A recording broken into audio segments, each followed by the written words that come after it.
Hello friends, எல்லாருக்கும் வணக்கம். இன்றைக்கி நான் பேச போகிற டாபிக் ஒரு கன்சிஸ்டன்சி எப்படி பில்ட் பண்ணுறது.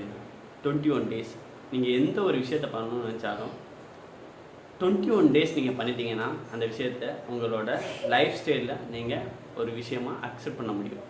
ஸோ நிறையா பேர் ஏன் அந்த கன்சிஸ்டன்சி இல்லாமல் போகுதுன்னா, அவங்க ஒரு விஷயத்தை பண்ணுவாங்க, 1 வீக் பண்ணுவாங்க, அதுக்கப்புறம் அவங்களால பண்ண முடியாது, ஏதோ ஒரு இஷ்யூ அதை மிஸ் பண்ணிடுவாங்க. அதுக்கப்புறம் பவுன்ஸ் பேக் ஆகிறதுக்கு டைம் எடுக்கும். பட் நீங்கள் உங்கள் லைஃப்பில் ஒரு விஷயத்தை உங்களோட லைஃப்பில் ஒரு பார்ட்டாக மாற்றணும்னா 21 நாள் எந்த ஒரு பிரச்சனை வந்தாலும் அந்த விஷயத்த பண்ணிட்டீங்கன்னா இது ஈஸியாக அதுக்கப்புறம் பண்ண ஆரம்பிச்சிடுவேன். ஸோ இந்த ட்ரிக்கை தான் நான் எப்போதுமே யூஸ் பண்ணுவேன். ஒரு விஷயத்தை ஸ்டார்ட் பண்ணிட்டேன்னா 21 டேஸ் கண்டினியூஸாக நான் பண்ணுவேன். இது என்னோடய மென்டர் ஒருத்தர் தரணின்ட்டு நான் கற்றுக்கிட்ட விஷயம். நீங்கள் உங்கள் லைஃப்பில் ஏதாச்சும் ஒரு விஷயத்தை பண்ணணும்னு நினைக்கிறீங்கன்னா ஃபாலோ இட் இன் 21 டேஸ். அது என்ன விஷயங்கிறத கமெண்டில் பண்ணுங்கள்.